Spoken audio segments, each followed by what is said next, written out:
Ligi ya mabingwa barani Afrika imerejea. Young Africans tayari wamekanyaga ardhi ya huko nchini Misri, mmoja kati ya maeneo ambayo yamekuwa magumu sana kwa timu yoyote ile kutoka ukanda huu wa Afrika Mashariki kwenda kucheza na Al Ahly kwenye uwanja wa Burj El Arab.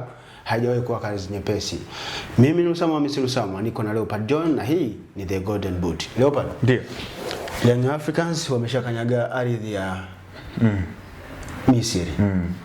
Wanaenda kucheza mchezo wao wa tatu wa ligi ya mabingwa barani Afrika. Hatua ya makundi dhidi ya klabu ya mabingwa wa muda wote. Klabu ya karne. Klabu ya karne. Club of the century. Tunautazama vipi huu mchezo?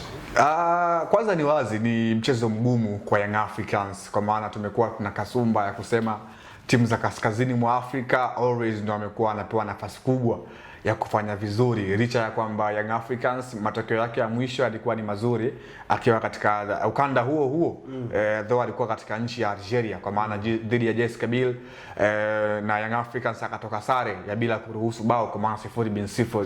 Ni wazi kwenye mchezo huo Al Ahly amemzidi Young Africans kwenye kila kitu, kuanzia katika engo ya kihistoria, historia ambayo ipo katika ambayo yeye ameweka katika hii michuano, uwezo wa mchezaji mmoja mmoja, bado National Al Ahly wako juu zaidi ya Young Africans, lakini kinachomata zaidi ni ile current performance. Tumeona Young Africans kwenye hii michuano chini ya Mwalimu Pedro Goncalves wamekuwa bora kwa sehemu moja ama nyingine, na ukiangalia katika msimamo wa kundi Young Africans na National Al Ahly wao ndio wamekuwa wana mwendelezo mzuri, kwa maana wote wana alama 4. Kwa maana Young Africans alipata ushindi mchezo wake wa kwanza dhidi ya AS FAR 1-0. The same kwa National Al Ahly, alipata matokeo dhidi ya JS Kabylie kwa kumfunga bao 4-1. Lakini pia mchezo wake uliofuatia Young Africans akatoka sare dhidi ya JS Kabylie bila, and then hivyo kwa upande wa National Al Ahly alitoka sare dhidi ya AS FAR bao 1-1. So unaona ni kitu kizuri ambacho tunakwenda kushuhudia miongoni mwa timu ambazo kwenye kundi ndio wamekuwa wanachuana kwa ukaribu, kwa maana wao ndio kila mmoja anatamani kuweza kuwa juu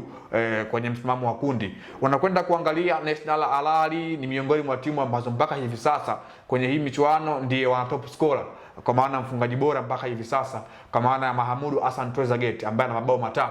Unaona, kwa hiyo ni kitu cha kwenda kukiangalia zaidi, kwa maana ni wazi mpaka hivi sasa wao wameshafunga mabao 5 kwenye hii michuano, kwa maana National Al Ahly huku wakiwa wameruhusu mabao 2 pekee. Sio kitu kizuri kwa Young Africans.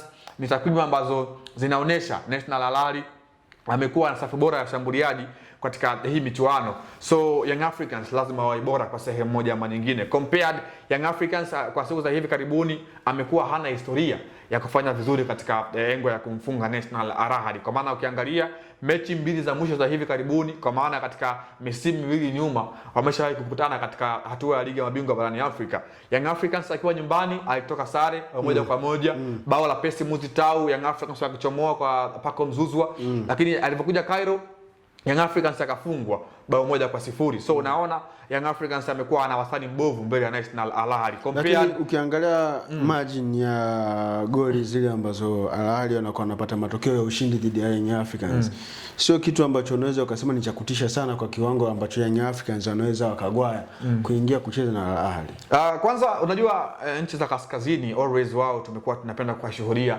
wakiwa katika uwanja wa ugenini wamekuwa hawana haraka ya kimatendo, lakini wakiwa nyumbani utaona wao ndio wanakuwa timu ya kwanza.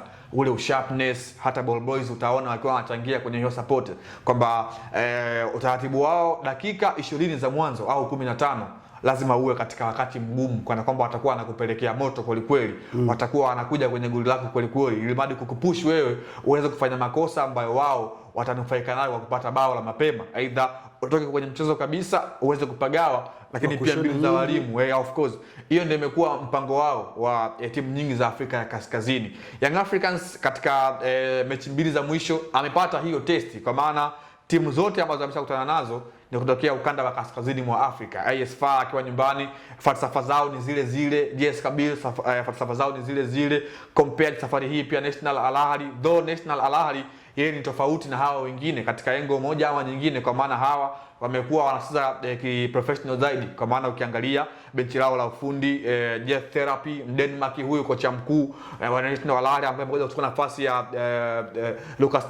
Ribeiro kwenye kikosi cha Al Ahly amekuwa ana consistency nzuri katika siku za hivi karibuni. Compared ameshashinda tayari tuzo ya ile Egyptian Cup mara baada ya kumfunga Club Zamalek. Okay. Young Africans anakwenda kwenye wakati mgumu katika uwanja mgumu wa Borg El Arab, kwa maana kumbukumbu yake ya mwisho mwaka 2017 alipoteza bao 2-1 dhidi ya National Al Ahly. Sawa, wakati unasema Yanga wanaenda na kumbukumbu mbovu, lakini ni Yanga mpya, Yanga ambayo ina Depu, Yanga ambayo ina Alan Okello, Yanga ambayo ina Damaro Mohamed Kamara. Unaiona vipi hii timu kwa namna ambavyo ilivyojengwa kwenye hili dirisha dogo, na ukiangalia the way ambavyo ilicheza kabla ya haya maingizo ambao direct wameenda kuleta positive impact kwenye timu, tutegemee performance ya aina gani kwa kutoka kwa Young Africans? Ni wazi Young Africans tutategemea kuweza kuona mchezo mzuri, kwa maana Young Africans imekuwa bora katika maeneo mengi ndani ya kiwanja, hasa katika eneo la ulinzi. Tumeona mpaka hivi sasa hajaruhusu bao kwenye hii michuano. And then unaangalia safu yao ya kiungo imekuwa very stable sana, wamekuwa wanafanya kazi yao ya kutukuka, hasa baada ya kuingia Damaro Kamara. Yeah, of course, compared safari hii Damaro Kamara ameingia na huenda pia ikawa mechi yake ya kwanza katika hatua ya ligi ya mabingwa barani Afrika, hatua ya makundi. Unaona kwamba Young Africans anaipa nafasi kubwa hata ya kwenda kumiliki mchezo kwa muda mrefu. Lakini timu za kaskazini wao wamekuwa wanalenga objective football. Unaweza ukawa na plan nzuri ya kwenda kuwadhibiti, ukawadhibiti, lakini one chance one goal ukatoka kwenye mchezo ukiwa haujapata alama hata moja, wao ndio wamekuwa vifua mbele. Kwa maana Young Africans wako bora hasa katika eneo la kumiliki mpira. Unaona mechi ambazo Young Africans amecheza zote mbili, nyumbani na ugenini, hasa ile ya ugenini, Yanga sio timu ambayo ilikuwa ipo nyuma muda wote, ilikuwa inatoka. So hiyo ndio falsafa ya mwalimu Pedro Goncalves. Na kifalsafa ukiangalia hata pia falsafa ya mwalimu Jet Thorap kwa upande wa National Al Ahly imekuwa ni falsafa ambayo wote wamekuwa sio ya kuogopa timu pinzani.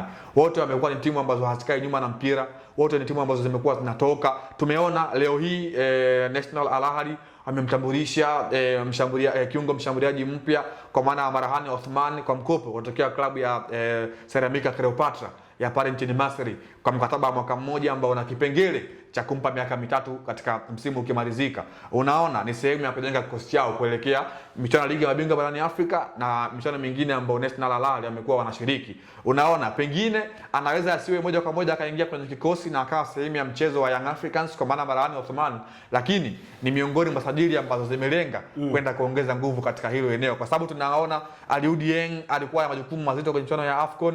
Tumeona pia Marwan Hatia alikuwa kwenye majukumu mazito ya mchuano ya AFCON.